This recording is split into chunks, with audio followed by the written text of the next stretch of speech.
2004년 1월 14살 소녀에게 돌이킬 수 없는 악몽이 시작된다.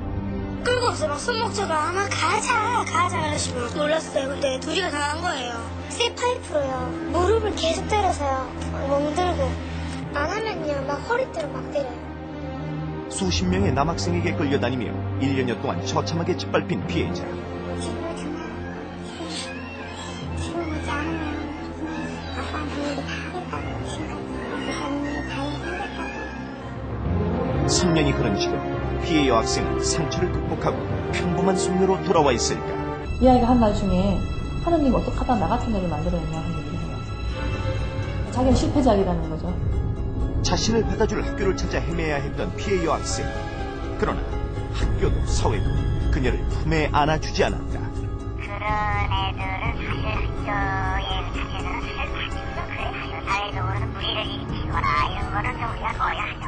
피해자는 숨어 살아야 하고 가해자는 오히려 떳떳이 나서는 이해할 수 없는 상황. 진짜 두려울 것 같아요.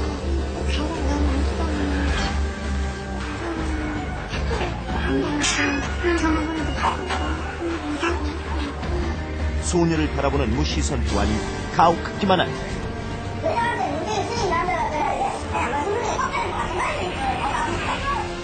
인간의 영혼을 파괴시키는 범죄, 성폭행. 성폭행에 대한 우리의 허위의식을 뉴스가 파헤칩니다.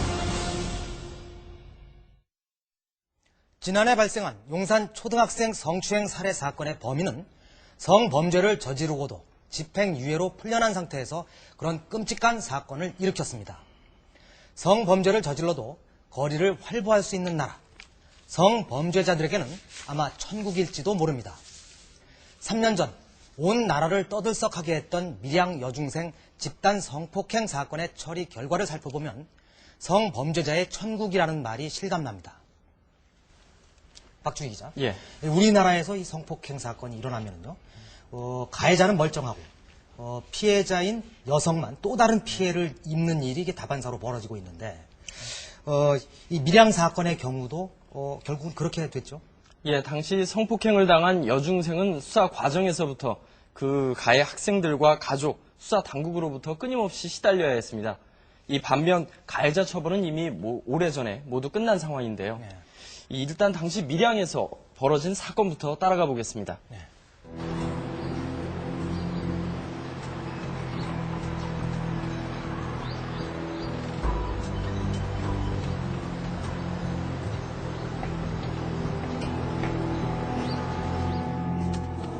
2004년 12월 인구 10만의 작은 도시 밀양이 발칵 뒤집힙니다. 밀양 지역 남자 고등학생 41명이 울산에 살던 중학교 3학년 여학생 1명을 1년여 동안 지속적으로 성폭행해왔다는 믿기 힘든 사건이 세상에 알려진 겁니다. 가해 학생들과 피해 여중생의 악연은 잘못 걸린 전화 한 통에서 시작됐습니다.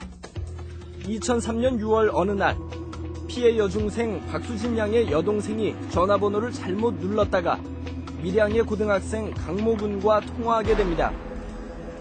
그 뒤 인터넷에서 수시로 연락을 주고받다가 2004년 1월 자매와 사촌 언니까지 3명이 밀양으로 건너가 강군 등 8명의 고등학생 오빠들을 만납니다. 한참 어울려 놀다 울산으로 돌아갈 차편이 끊기자 수진이 일행은 인근 여인숙의 방을 잡습니다. 그리고 여동생과 사촌 언니가 자리를 비운 사이 남학생들은 수진이를 강제로 성폭행합니다. 이들의 성폭행은 그 후로도 계속됐습니다. 집에 있으면 집으로 전화해갖고 지금 오지 않으면 아빠한테 얘기 다 하겠다고 지금까지 있었던 일을 다 얘기하겠다고 그래서 내일 학교 가야 되기 때문에 지금 못 간다고 그렇게 말을 하면 집으로 전화가 온대요. 아빠가 받으면 전화 다 끊어버리고 금방 내가 전화한 건 안 돼 얘기할까? 취업 때문에 경남 창원에서 직업학교를 다니던 학생들은 수진이를 창원의 자취방으로 불러내기도 했습니다. 가해 학생들의 숫자는 계속 불어났습니다. 또 말을 듣지 않는다면서 때리는 일도 있었습니다. 쇠파이프로요. 무릎을 계속 때려서요. 멍들고 안 하면요 막 허리띠로 막 때려요.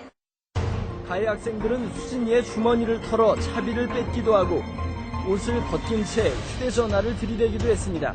휴대폰으로 동영상을 찍어놨었기 때문에 사기에 올리겠다고 그런 것들 때문에 더 끌려다니게 된 거죠. 성폭행 피해 사실이 알려진다는 건 14살 소녀에겐 생각조차 할 수 없는 끔찍한 일이었습니다. 가끔씩 저한테 와서 있으면 계속 잠만 자는 거예요. 그런 일 있고 갔다 오고 나면 너무 힘들어서 수면제 먹고 그때 잤을 때 약 먹고 잠걸렸다고. 1년 동안 계속된 성폭행의 악몽. 수진이의 행동을 이상하게 여긴 어머니와 이모가 추궁하자 수진이는 그동안 겪은 참혹한 일을 털어놨습니다. 박준희 기자, 예. 이 정말 끔찍한 일인데요. 이 피해 여학생이 당시 중학교 3학년이었으니까 지금 고등학교 3학년이 돼야 정상인데 그 이후에 어떻게 지냈습니까? 예, 안타까운 대목인데요. 그 후 수진이는 병원에서 제때 치료를 받는데도 실패했고 네. 학교 적응에도 실패했습니다. 어떻게 해서 그렇게 될 수밖에 없었는지 그 사연을 알아봤습니다. 네. 취재진은 한 달 전 서울에서 수진이 어머니를 직접 만날 수 있었습니다. 어머니는 2005년 1월 사건이 세상에 알려지고 파문이 크게 일자 아이와 함께 도망치듯 서울로 올라와 함께 지냈다고 말합니다. 그때 이 선생은 무조건 인생이 싫다고 멀리 갔으면 좋겠다고 그래서 서울로 오게 된 거예요. 사건이 불거진 뒤 어머니와 서울로 온 수진이는 극심한 불안 증세를 보였습니다. 굉장히 우울했고요. 그다음에 불안도 아주 심해서 집 밖을 잘 못 나갔어요.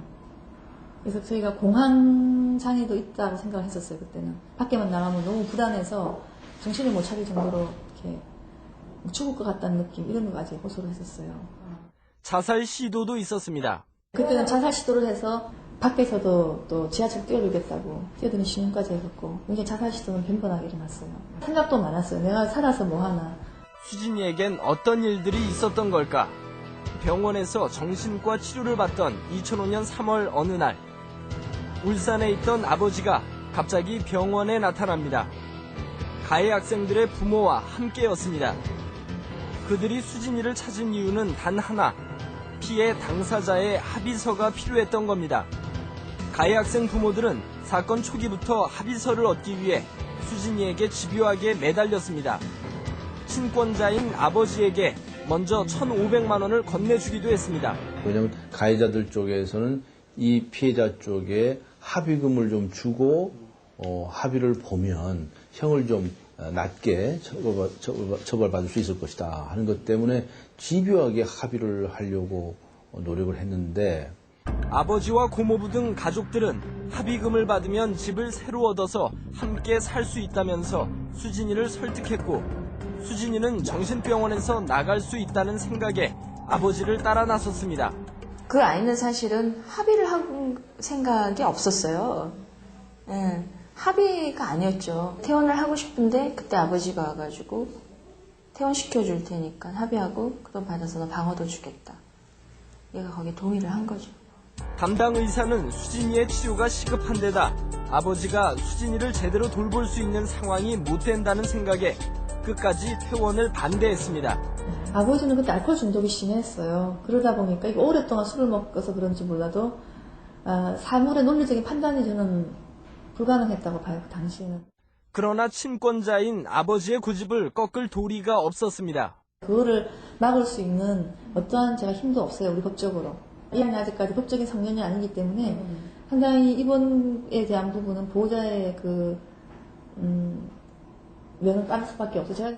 아버지와 울산으로 돌아온 수진이는 가해 학생들에게 합의서를 써줍니다.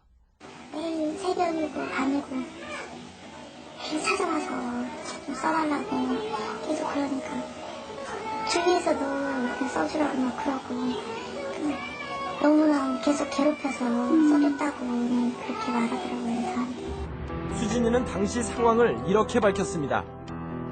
아빠가 서울로 와서 빼주고 아빠네 집으로 갔는데 가해자 측 부모들이 다 와 있었습니다. 합의해달라고.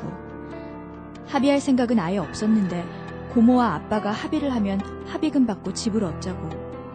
가해자는 싫었지만 가난이 더 싫어서 그냥 눈 딱 감고 합의를 해줬습니다.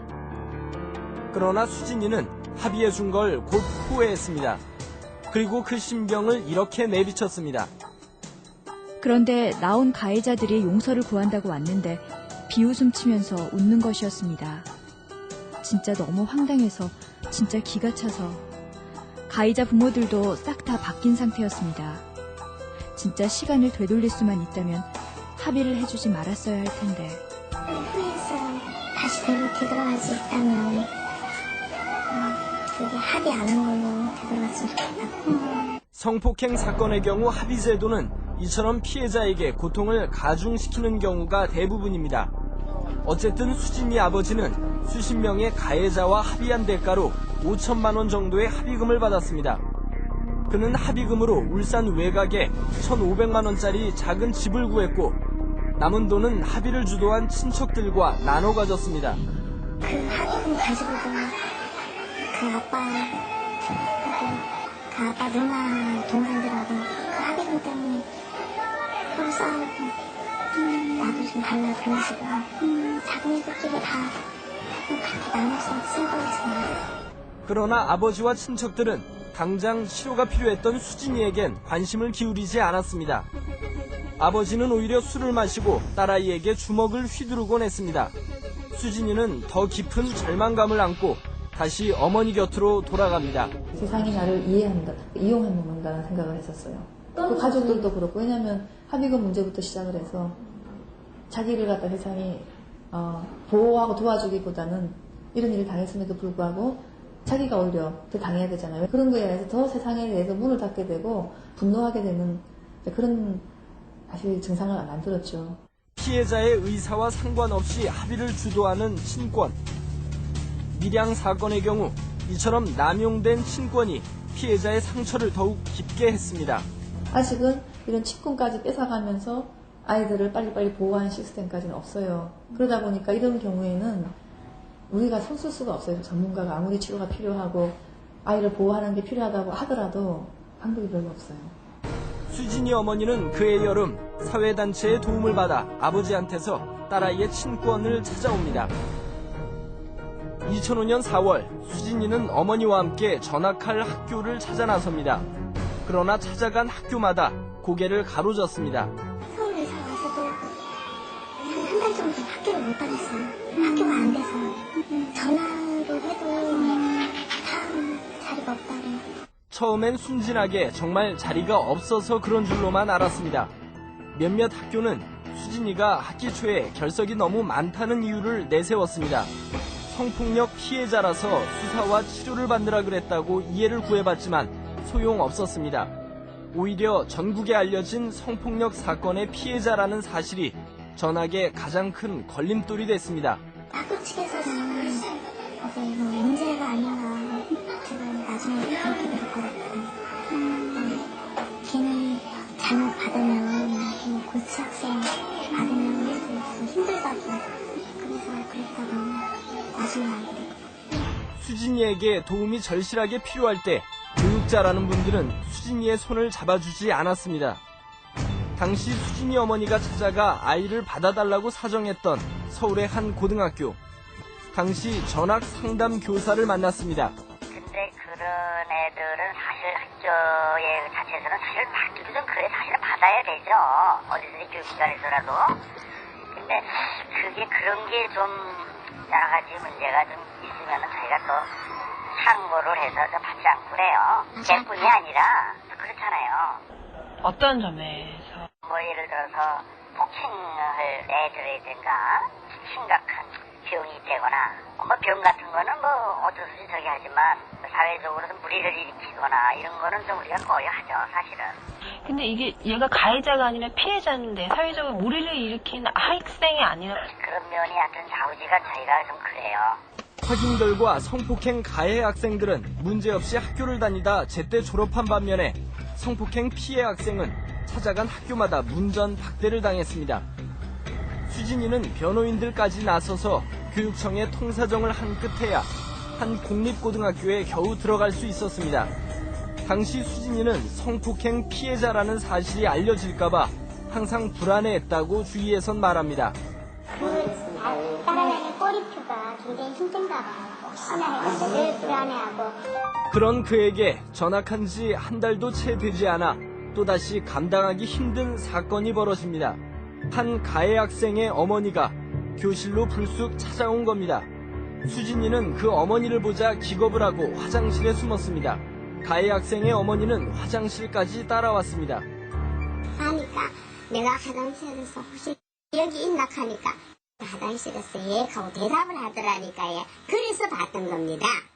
그녀는 아들이 받은 소년원 처분 기간을 조금이라도 줄이기 위해 수진이에게 탄원서를 써달라고 매달렸습니다. 탄원서가 꼭 필요한 상황이었나 보죠? 제가 치료를 받고 땀에다 유포를 받아가지고 예. 변호사 사무실에서 연락하는 친구가 탄원서를 받아오면 저희 애한테 미안한 그런 마음이 있으시다면 다시는 전화도 찾아오지도 말아달라고 제가 부탁을 드렸죠. 어떻게 자신만 생각을 하면서 조금이라도 생각한다면 이러시면 안 되잖아요. 그 일의 충격으로 수진이는 휴학을 합니다. 그러니까 설사 그 사람이 누군지를 친구들이 몰라도 그 애가 생각할 때는 혹시 알지 않을까 막 그런 생각으로 되게 그랬어요. 그 일 때문에 휴학할 수 있어요. 전화번호도 바꿨고 이사도 했고. 심한 우울 증세도 다시 찾아왔습니다. 급기야 탈이 날 때까지 음식물을 마구 먹어대는 섭식 장애까지 보였습니다. 물만 먹어도 다투하고 거의 병원 가도 안 되더라고요. 겁날 정도로 먹는 배가 부른데도 계산했고 조금 있다 또 먹고 왜 이래. 수진이의 안부가 궁금해 물었지만 안타까운 대답이 돌아왔습니다. 수진이가 지난달 갑자기 아무 말 없이 집을 나갔다는 것입니다. 전혀 몰랐는데 짐을 미리 다 싸서 밖에다 내렸다고 동생한테. 저 이제 아르바이트 하러 가서 8시쯤에 온다고 생각하고 기다리고 있는데 동생이 안 올 거라고 이미 집 나갔다가. 박중희 기자, 예. 이 학교라면 문제가 있는 학생이라도 선도하고 교육을 해서 사회로 내보내야 할 텐데 이 경우는 그것도 아니고 오히려 피해자인데요. 이 학생이 이 학생을 받을 수 없다 이렇게 했다는데 이 교육자로서의 그 양식이 있는지 의문이 갑니다. 그런데 사법부에서 애초부터 이 가해 학생들에 대한 처벌 의지가 있었는지 이게 좀 의문이 듭니다. 실제 가해 학생들 가운데는 단 한 명도 형사처벌을 받지 않았습니다. 네. 이 재판부는 이 갖가지 이유를 대면서 굳이 형사처벌까지 할 필요가 있느냐라는 판결을 내렸는데요. 이 수사 당국도 재판부도 또 우리 사회도 유독 이 성폭행 가해자의 처벌에 대해서는 지나치게 관대했습니다. 네. 이 당시 재판부가 왜 그런 판결을 내렸는지 한번 따져봤습니다. 네. 사건 초기 경찰은 피해자인 수진이의 진술에 따라 성폭력 가해 학생 41명을 잡아들였습니다. 이 가운데 한 명은 또 다른 성폭행 사건에 연루돼 재판을 받는 중이었습니다. 그런데 당시 수사를 지휘한 울산지검은 이 가운데 20명만을 처벌 대상에 올려놓습니다. 그리고 그 중에서 10명은 소년부로 보냅니다. 소년부로 보낸다는 것은 보호 처분만으로 사건을 끝낸다는 걸 의미합니다. 즉 어떤 전과도 남지 않습니다. 만 20세 미만의 소년을 대상으로 한 일종의 특별조치인 셈입니다.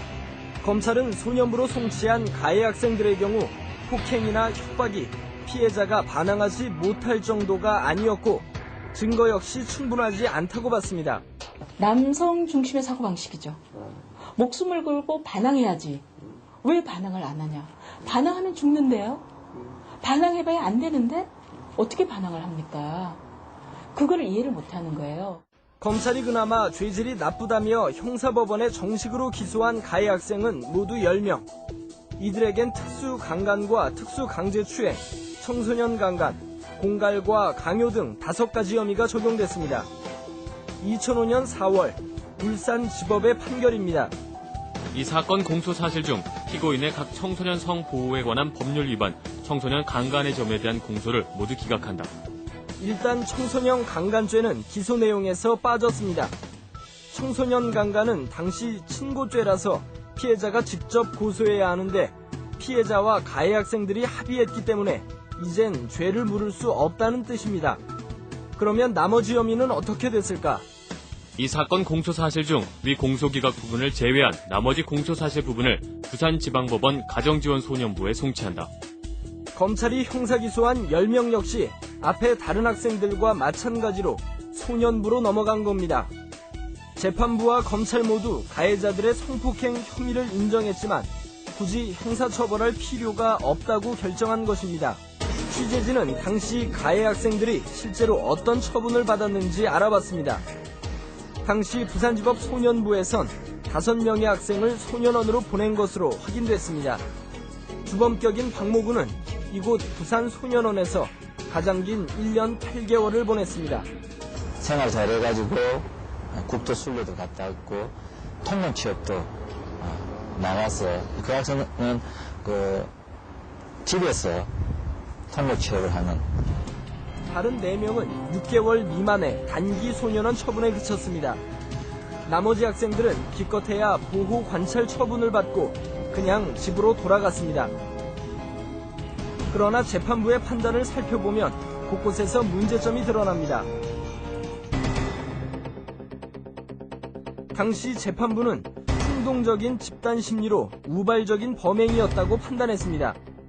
그러나 피해자 측은 1년 동안 지속된 성폭행이 어떻게 우발적일 수 있냐고 항변합니다.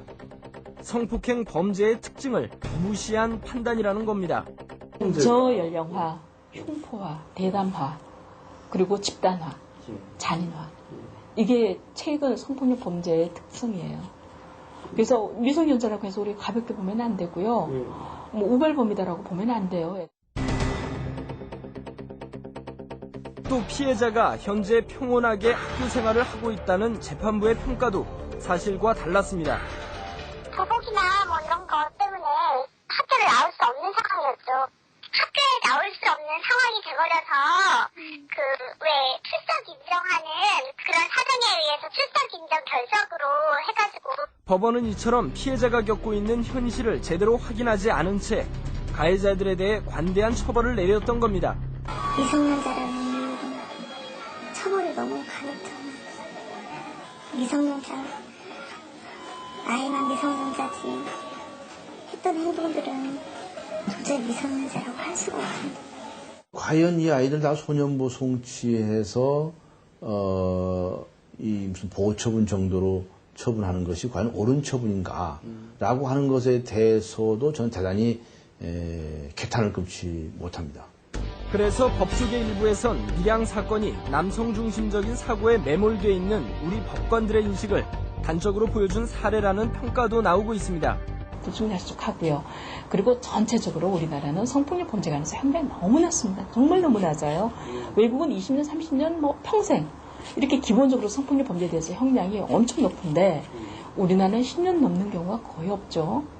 당시 밀양 시민들은 이 사건을 어떤 시각으로 바라봤을까? 사건이 불거진 직후 밀양의 성폭력 상담소에서 지역 주민 645명을 상대로 설문조사를 해봤습니다.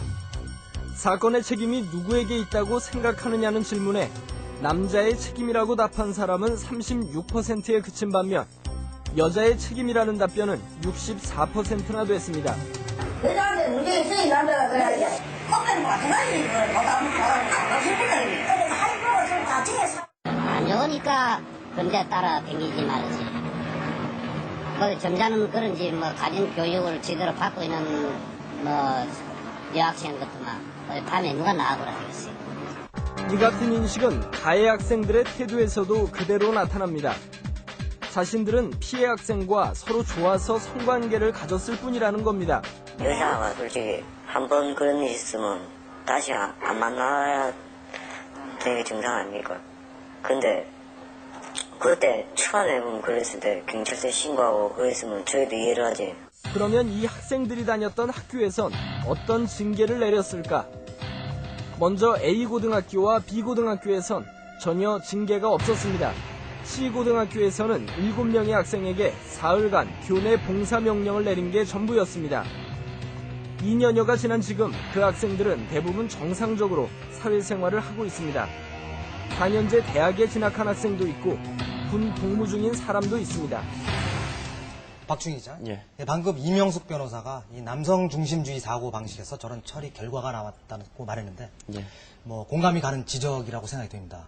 그런데 이 수사를 담당한 경찰관이나 검사 그리고 재판을 담당한 판사 중에 여자가 있었습니까? 여자 경찰관 없었고요. 여자 검사 또 여자 판사 모두 없었습니다. 네. 그런데 그 재판을 도대체 어떻게 했길래 이 피해 여학생이 평온하게 학교 생활을 하고 있다고 판사가 판단을 하고 관대한 처분을 내린 건지 정말 그 이해가 잘 안 되는데요. 수사 과정에서 또 다른 문제는 없었습니까? 예, 당시 경찰 수사는 성폭행 피해자가 조사 과정에서 2중, 3중으로 정신적인 피해를 입을 수밖에 없는 우리나라 성폭력 수사의 한계를 그대로 보여줬습니다. 네. 사건 당시 수사는 요란했습니다. 경찰은 밀양 지역을 대형 버스로 훑고 다니면서 가해자로 지목된 고등학생들을 검거했습니다. 수사당국의 언론 브리핑도 재빨랐습니다. 그런데 이 과정에서 문제가 발생합니다. 성폭행 피해자의 실제 성씨와 나이, 사는 지역이 적힌 검거 보고서가 유출된 겁니다. 자세하게 까지 그렇게 하지 않아도 이니셜로 할 수도 있고 그런데 어떻게 그렇게 했는지 그때 그게 너무 충격이 됐어요. 이 사건이 얼마나 큰지도 몰랐고 그냥 뭐 어린이 기자들 알아서 주겠지 하겠지. 솔직히 말해 어디 알아서 뭐 실성을 바꾸겠지. 이만 큰 사건이면 바꾸겠지. 늘 바꾸잖아요 기자들이. 대부분의 언론사에선 피해자를 가명으로 처리했지만 속보 경쟁 속에서 인적사항을 그대로 써버린 언론사도 있었습니다. 피해자의 인적사항은 금세 인터넷에 떠돌기 시작합니다. 비난 여론이 일자 구체적인 유출 경위를 밝혀내기 위해 국가인권위원회가 직권조사를 벌이고 검찰도 나서서 당시 경찰 간부를 불러 조사했지만 결국은 무혐의로 끝났습니다. 피해자 인적사항이 만천하에 공개됐는데 유출한 사람은 없다는 겁니다. 경찰의 실수는 계속됐습니다. 수사를 맡은 당시 전모경장 등 3명이 사건을 발표한 다음날 새벽 동료들과 노래방에 갔다가 수사 내용을 떠벌렸고 자리를 함께했던 도우미 여성이 이 사실을 인터넷에 알렸습니다. 또 다른 경찰관 한 명은 수진이를 가리키며 밀양물을 다 흐려놨다고 말해 공분을 불러일으키기도 했습니다. 딸이 분이 어떻게 그런 말을 할 수 있냐고 상처받은 애들한테 힘을 주지 못하는 거고 어떻게 그런 말을 할 수 있냐. 경찰은 와전된 것이라고 해명했습니다. 그분이 밀양을 찾았네 밀양. 동네상 가져갔던 그런 말을 들어서 이제 우리 직원이 아마 훈계는 안 되겠지 그냥 그런 뜻에서 이야기를 했는데 그게 이제 받아들인 우리 이제 여학생들은 그게 좀 아무래도 좀 그렇잖아요, 그렇죠? 성폭행 피해자가 겪은 수모는 여기서 그치지 않았습니다. 당시 수사경찰은 대질 신문을 한다면서 가해 학생 41명과 수진이를 일일이 마주 세웠습니다.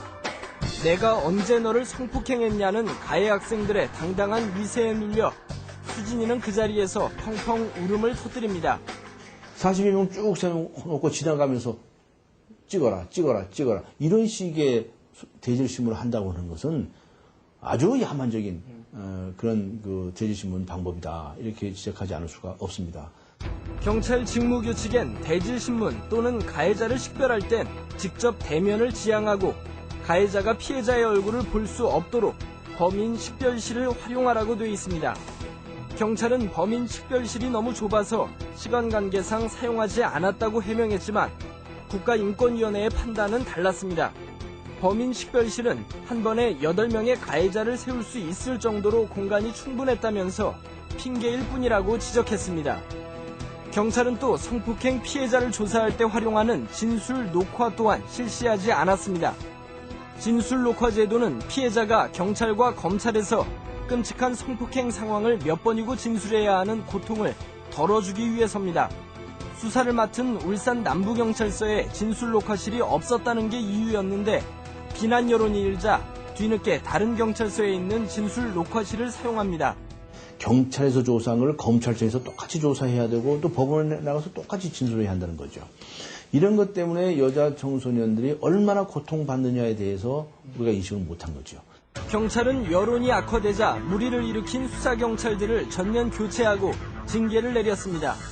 그런데 몇 달 뒤 수진이의 변호인단이 경찰 수사 과정에서 피해자 신원이 노출되는 등 인권 침해의 피해를 입었다면서 국가를 상대로 1억 원대 손해배상 소송을 내자 경찰의 태도는 180도 달라집니다. 인적사항을 유출한 적이 없고 노래방 발언이 알려진 것도 인터넷에 올린 술집 도우미의 책임이라는 겁니다. 심지어 수진이가 사실을 과장하고 거짓말을 하고 있다는 주장을 흘리기도 했습니다. 작년 10월 서울중앙지방법원의 1심 판결이 나왔습니다. 결과는 국가가 1,500만 원을 배상하라는 원고 일부 승소 판결. 재판부는 경찰이 피해자의 인적사항을 누설했다는 단 한 가지 사실만 인정했을 뿐 나머지 부분은 모두 경찰의 손을 들어줬습니다. 먼저 가해 학생과 대질 신문시킨 부분. 재판부는 피의자들이 범행을 부인하고 숫자도 많은 만큼 대질 조사를 할 수도 있는 것 아니냐고 봤습니다. 또 진술 녹화실을 쓰지 않은 부분에 대해 재판부는 진술 녹화실 사용이 의무적인 게 아니라 수사 상황에 따라 결정하는 것이라고 판단했습니다. 원고 측 변호인단은 이에 대해 성폭행 피해자의 특수한 처지를 전혀 고려하지 않은 판결이라며 즉각 항소했습니다. 그의 숫자가 너무나 많았기 때문에 할 수 없었다. 이런 식으로 판결을 해서 마치 잘못이 없는 것처럼 판결을 하면 난 그렇게 묻습니다. 앞으로 이 40여 명이 관계되는 사건을 수사하는 경찰은 또다시 똑같은 짓을 할 게 아니냔 말이에요. 이게 법을 법답게 집행해야 할 판사라고 하는 사람들의 사고방식이냐. 경찰도 1심 판결에 불복해 항소했습니다. 박주희 기자. 예. 지난해 그 성범죄 신고율이 그 6.7%밖에 안 된다는 통계가 있던데 바로 그 수사기관의 저런 행태가 일조를 한 것 같습니다. 그런데 이 강지원 변호사도 지적했듯이 이 수사기관의 저런 수사 방식을 야만이라고 했는데 저는 야만적인 수사 방식을 바꿀 수는 없는 겁니까? 예, 최근에도 한 경찰관이 성폭행 피해자를 상담하면서 나 같으면 안 데리고 산다. 이렇게 말을 한 사실이 알려져서 크게 물의를 빚었었죠. 이 최근에 경찰은 많은 개선 노력을 하고 있습니다. 여성 경찰관도 배치하고 상담원도 배치를 하고 있습니다. 이 제도를 바꾸는 노력 필요하죠. 예, 하지만 그에 앞서서 성폭력 피해자를 대하는 마음가짐부터 바로 하는 게 우선이 돼야 하지 않을까 싶습니다. 네.